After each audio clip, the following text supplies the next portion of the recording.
Hello students, आप ठीक होंगे आप लोग।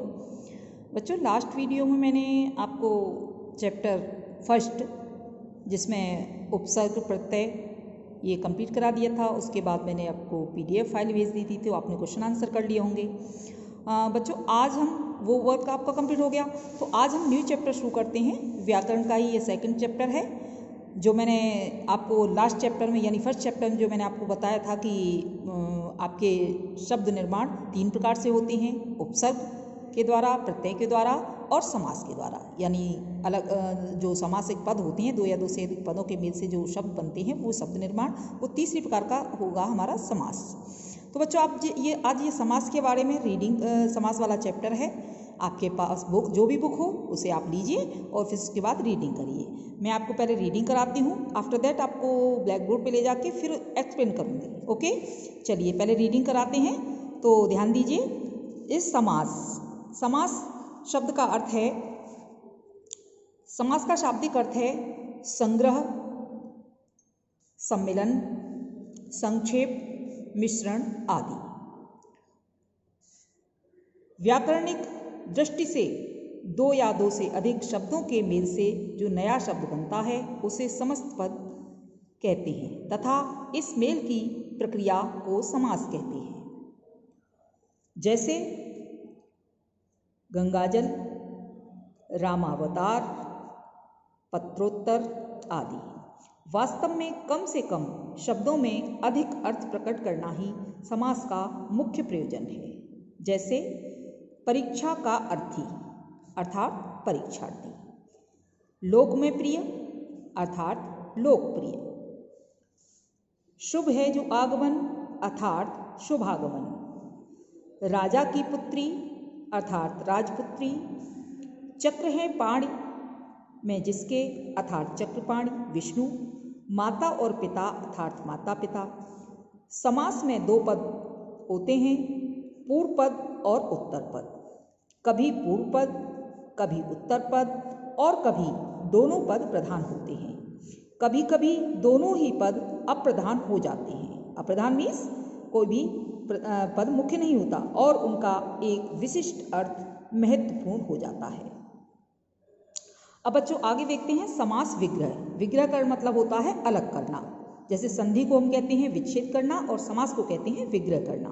तो इसे देखते हैं, समस्त पदों को अलग करने की विधि को समास कहते हैं। जैसे पत्रोत्तर अर्थात पत्र का उत्तर, गंगाजल अर्थात गंगा का जल, पथभ्रष्ट अर्थात पथ से भ्रष्ट, देशभक्ति अर्थात देश के लिए भक्ति। मैं ये समास संबंधी जो आवश्यक चीज़ें हैं वो भी मैं आपको रीड कराई दे रही हूँ। आफ्टर दैट मैं आपको जब एक्सप्लेन करूँगी तो और अच्छे से आपको समझाऊंगी। समास संबंधी आवश्यक तथ्य निम्नलिखित हैं। जो भाषा संश्लेषणात्मक होती है उसमें समास की प्रवृत्ति अधिक होती है। जैसे संस्कृत भाषा।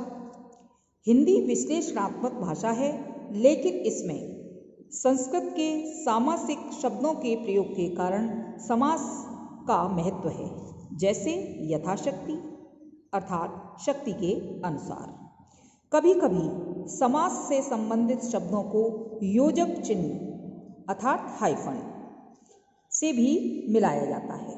जैसे मामा मामी, मार्गदर्शक, रात दिन, नाना नानी। नेक्स्ट पॉइंट है, सामान्यतया सामासिक पद 2 होते हैं, किंतु कभी कभी 3 पद भी होते हैं। जैसे तन मन धन, सुबह दोपहर शाम। ओके, अब आगे चलते हैं बच्चों। जैसे है आपका ये संधि और समास में अंतर। अब संधि और समास में क्या अंतर है इसे देखिए। समास में 2 पदों का योग होता है, जबकि संधि में 2 वर्णों का योग। समास प्रथम तथा संधि उसके पश्चात होती है। जब शब्द या पद समस्त पद बनते हैं तो उनमें विभक्ति चिन्ह या अन्य पद लुप्त हो जाते हैं। जैसे कृष्णावतार में कृष्ण का अवतार का लुप्त हुआ है, यानी का जो संबंध बोधक अव्यय है उसका वो लुप्त हो गया, कृष्णावतार।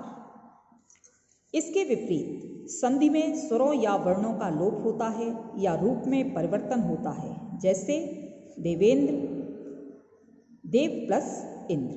इसमें अ प्लस ई से ए बना है, आपने लास्ट की क्लासेस में पढ़ा होगा।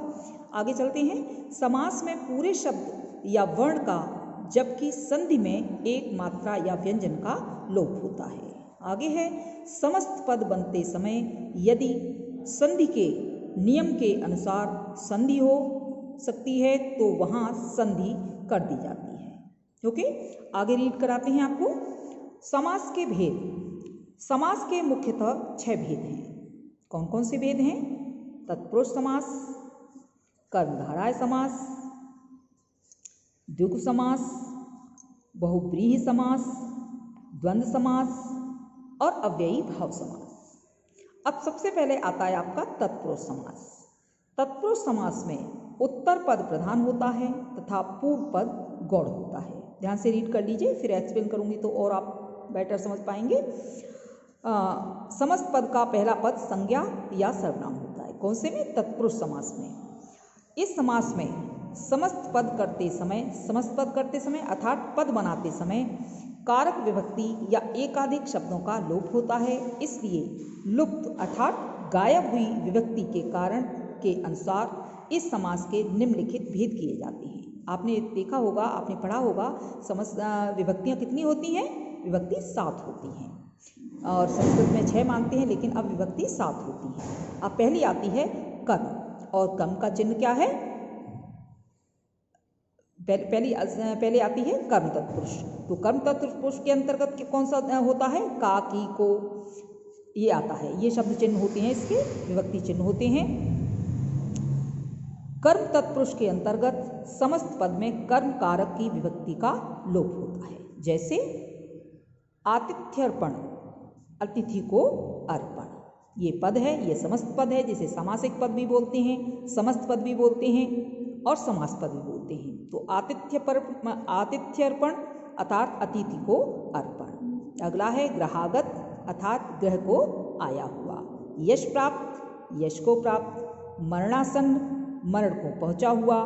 शरणागत, शरण लेने को आया हुआ। परलोक गमन, परलोक को गमन। ग्रामगत, ग्राम को गया हुआ। स्वर्गगत, स्वर्ग को गया हुआ। कष्टभोगी, कष्ट को भोगने वाला। गिरहकट, गिरह को काटने वाला। अब बच्चों, इसके बाद आज हम रीडिंग, इस वीडियो में मैं आपको इतनी रीडिंग कराऊंगी। अब पहले मैं आपको थोड़ा सा एक्सप्लेन करूंगी कि समास के जो पद होते हैं, समास किस प्रकार, क्या कहते हैं समास को, ये थोड़ा सा एक्सप्लेन करूंगी। ग्रीन बोर्ड की तरफ चलते हैं। ओके।